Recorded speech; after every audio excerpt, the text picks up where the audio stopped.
Welcome to the dairies of science fiction, where extraordinary stories come to life. Enjoy the journey. I fell in love, but at night she transformed into another being. It turned out she was an alien. The main theme of the story. A human man falls deeply in love with a mysterious woman whose charm and warmth captivate him during the day.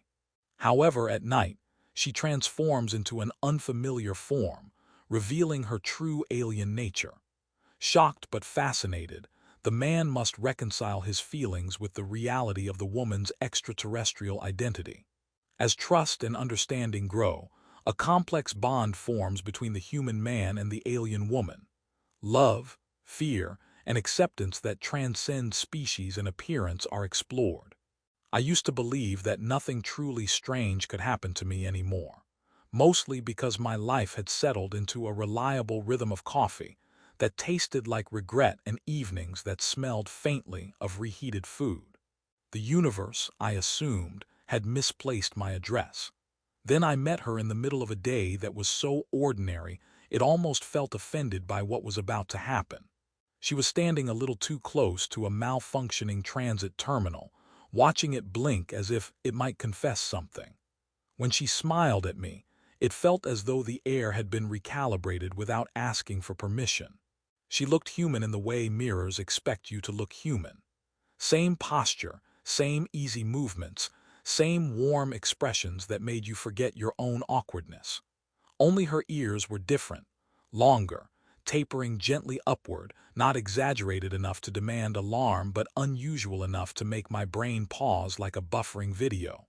I told myself it was a fashion trend, or perhaps an evolutionary experiment no one had emailed me about. I considered asking. Instead, I joked that the machine was probably possessed by a minor bureaucratic spirit, and she laughed a second too late, as if checking whether laughter was appropriate before allowing it to happen. We talked while the terminal continued its quiet rebellion. She asked questions that felt sincere in a way that made me suspicious of sincerity itself. I found myself explaining things I hadn't planned to share, like how the city's electromagnetic grid hummed differently at dawn, or how I could always tell when a device was about to fail because it made me nervous first. She nodded as if these were valuable data points. At one moment she corrected me on a technical detail about quantum relays, then apologized quickly, claiming she'd read something odd somewhere very far away. I laughed because the alternative felt too heavy for a first conversation.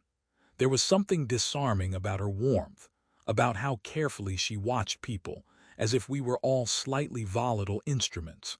When I mentioned the strange dreams I'd been having, stars folding in on themselves, night skies behaving like doors, she tilted her head, ears catching the light, and said dreams were often memories that hadn't decided where they belonged yet. I told her that was either poetic or deeply concerning. She said it could be both and seemed relieved by my answer. By the time the terminal finally surrendered, hours had slipped past unnoticed. She declined staying any later, inventing an excuse about an early appointment with something she called a personal cycle, then amended it to sleep schedule, then smiled as if hoping I wouldn't ask follow-up questions. I didn't. Instead, I offered to walk her part of the way, and she agreed, carefully avoiding streets where the lights flickered too much.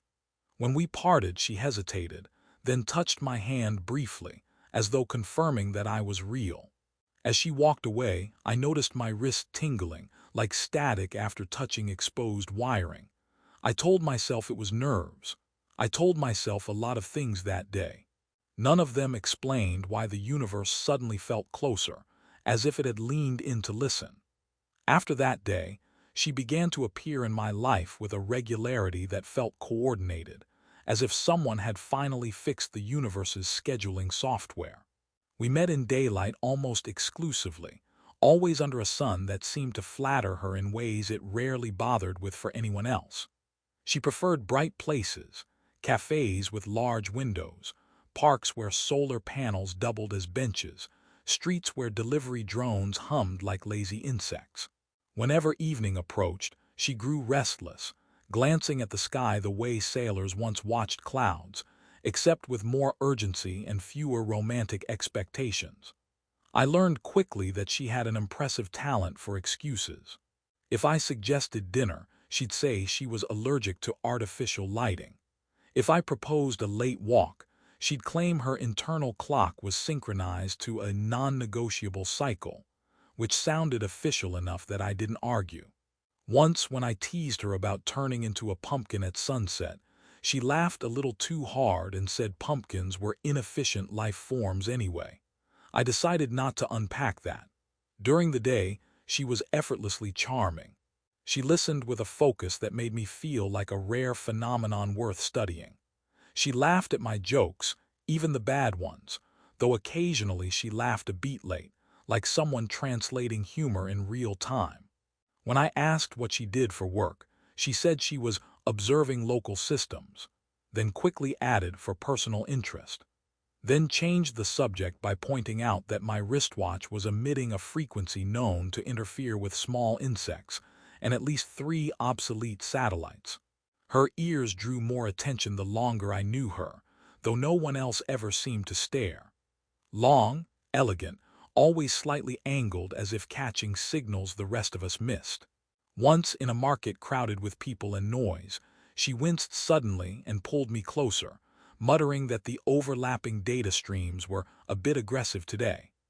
I told her that sounded like my experience with customer service calls.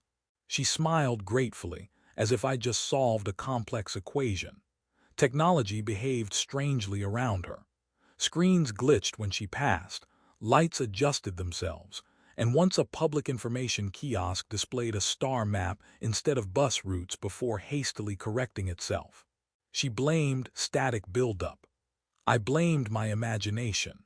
Still, I noticed how she handled devices with an intuitive confidence, fingers hovering just long enough before touching, as if she already knew how they would respond. When I asked how she knew so much about systems no one used anymore, she shrugged and said some things stayed useful longer than people expected. I felt that applied to her in ways I couldn't yet explain. Despite the oddities, or perhaps because of them, I fell for her quietly and thoroughly. There was comfort in her presence, a sense that the world made more sense when she was near, even when it clearly didn't. On our fourth not-quite date, I mentioned staying over late by accident. The word night seemed to freeze her mid-step. She recovered quickly, smiling and joking about how dangerous I was with forbidden vocabulary. Then she kissed my cheek, warm and grounding, and said tomorrow would be better. As she left before sunset once again, I watched her disappear into the brightness, wondering why someone who fit so perfectly into my days seemed to belong so completely to something that waited for me only after dark. The night it happened was my fault, which felt important later, like the universe making a note in the margin. A power fluctuation shut down half the transit system, and daylight drained away faster than the city could apologize for it. She tried to leave early, I could tell, but the platforms were locked and the automated announcements kept contradicting themselves, insisting it was both evening and temporarily noon. I joked that time itself seemed confused. She didn't laugh. She stared at the darkening ceiling as if it were a countdown timer. We found a quiet maintenance corridor lit by emergency strips that pulsed softly, almost breathing. She paced, rubbing her hands together, mumbling about delays and miscalculations, and how Earth infrastructure was wildly optimistic about redundancy. I suggested we pass the time with stories or snacks or light panic. She smiled weakly and said panic would only accelerate things. That should have been my cue to ask what things exactly, but curiosity has never been faster than my sense of self-preservation. When the lights dimmed further, the air shifted. Not dramatically, just enough to feel like static before a storm. She stopped pacing. Her posture changed, subtly at first, like someone adjusting to gravity that had been misfiled. I asked if she was okay. She said yes too quickly, then no more honestly, then sighed and told me I was about to witness something she'd hoped to postpone indefinitely. I said if this was about her being a secret agent, I had very reasonable rates for silence. She laughed, genuinely this time, and said I'd always been bad at guessing. The transformation didn't explode into existence. It unfolded. Her skin caught the emergency light differently, reflecting patterns that didn't quite belong to the corridor. Her eyes darkened, then brightened, holding points of light that reminded me of star charts I'd seen glitch on public screens. Her ears lengthened further, no longer ambiguous, angling outward with a delicate complexity that made my brain scramble for familiar categories and give up. I stepped back, mostly because stepping forward felt like an even worse idea. I waited for fear to take over. It didn't, not completely. What arrived instead was disbelief, tangled with a strange urge to apologize for staring.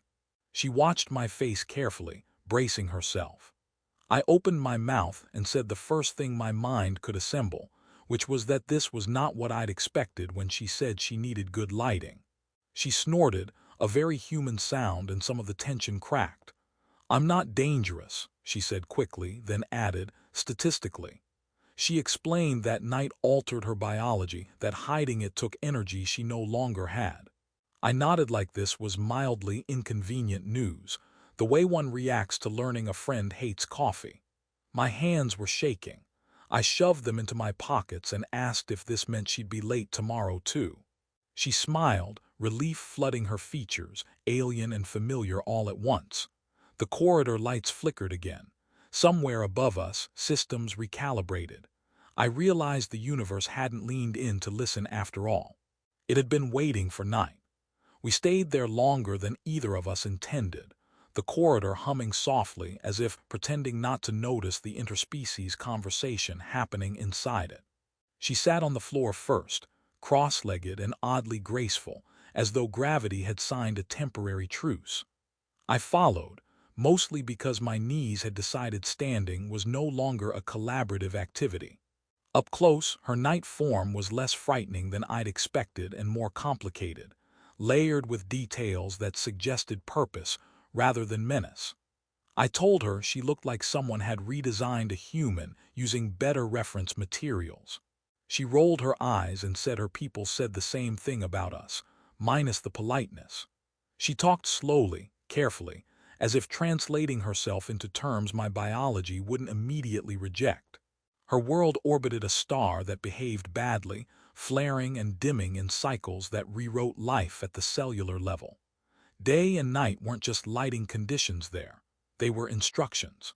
She explained how her body adapted, how concealment was a biological reflex shaped by centuries of cautious exploration.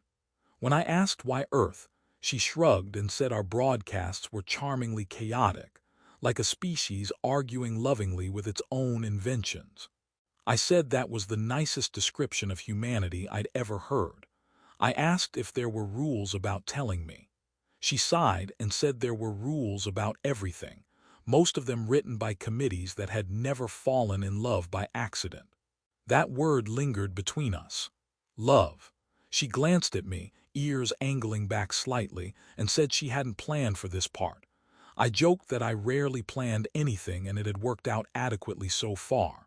She smiled, then admitted that hiding from me had been harder than hiding from sensors. Apparently emotions were notoriously uncooperative variables. She showed me a small device from her pocket, smooth and warm, projecting a faint hologram of star paths that twisted in unfamiliar geometries. I squinted at it and said it looked like my city's transit map on a bad day. She laughed, then covered her mouth, surprised at herself. The sound echoed strangely, but it felt right. She explained that the device monitored her condition, calculated risk, and occasionally reminded her to breathe when she forgot Earth's atmosphere wasn't optimized for her. I asked if it had an alarm for awkward silences. She said it did, but she disabled it after meeting me. Eventually the power returned, lights brightening reluctantly.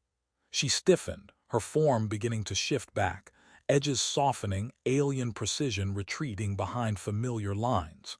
Before the day reclaimed her, she reached for my hand again.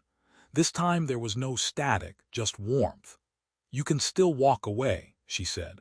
I considered it, then said I'd already missed my chance at normal the moment a bus terminal started blinking at her like it recognized her.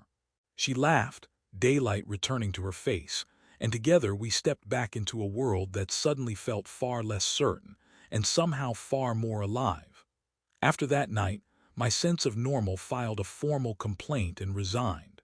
I woke up the next morning half expecting my ceiling to rearrange itself into constellations. It didn't, which felt almost rude. She messaged me instead, a simple greeting followed by an apology for not turning into anything alarming before breakfast.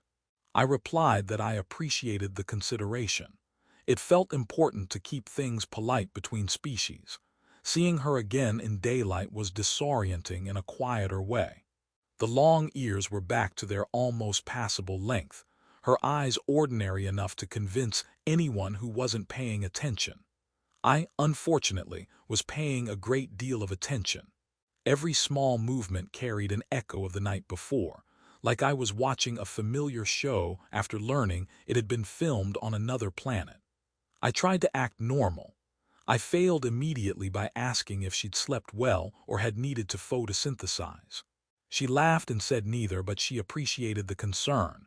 We talked about rules, her rules, my lack of them.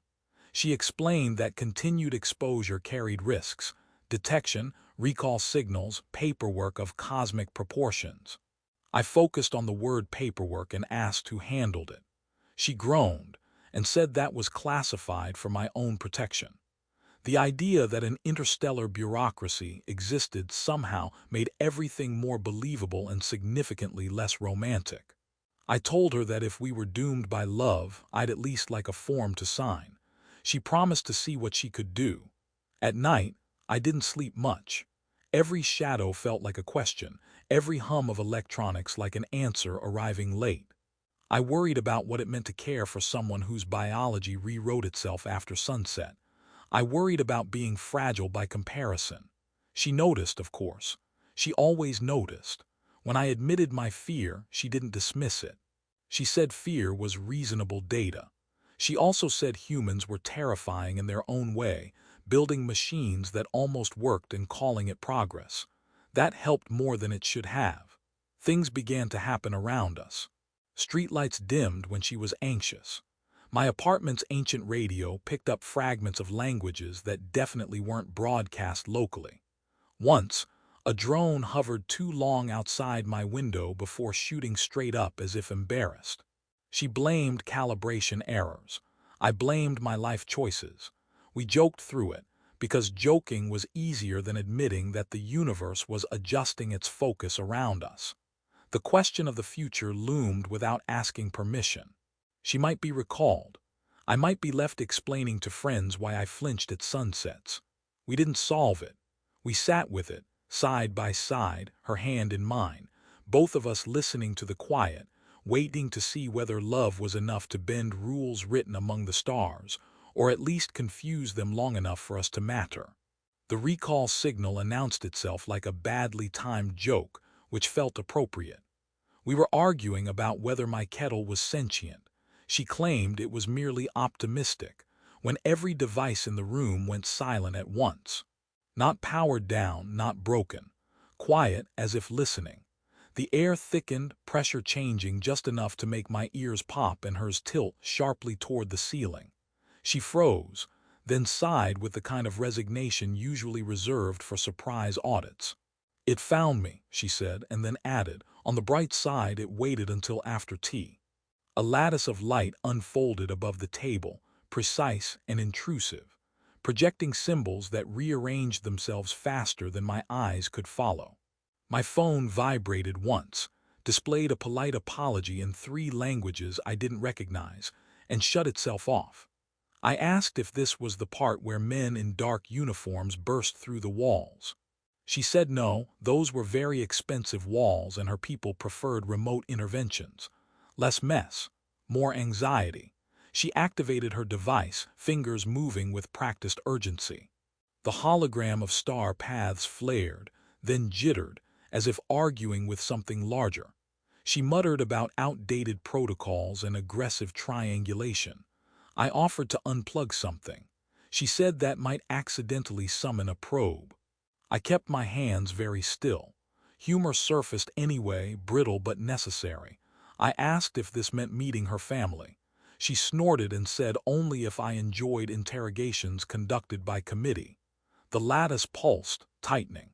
Outside, lights dimmed block by block, a rolling shadow like a thought passing over the city. She grimaced and said the recall wasn't mandatory yet, but it would be persuasive. If it locked fully, her body would prioritize compliance over choice. I didn't like the sound of that. I asked what we could do. She looked at me, really looked, and said we could confuse it. Human unpredictability, she explained, was statistically annoying. I felt a surge of pride I hadn't earned. We moved. Not heroically. We argued while moving. She rerouted signals through my ancient radio because apparently analog chaos was a gift. The lattice flickered, recalculating. A drone outside wobbled and drifted into a billboard advertising sleep supplements. She laughed despite herself. "See," she said, "you're excellent at this." When the pressure eased, just a little, we stopped. Breathing, laughing, shaking. The recall hadn't won, but it hadn't lost. It had learned. She squeezed my hand and said this was going to get complicated. I told her my kettle would be thrilled. Morning arrived carefully, as if it wasn't sure it was still welcome. The city looked the same, but I didn't.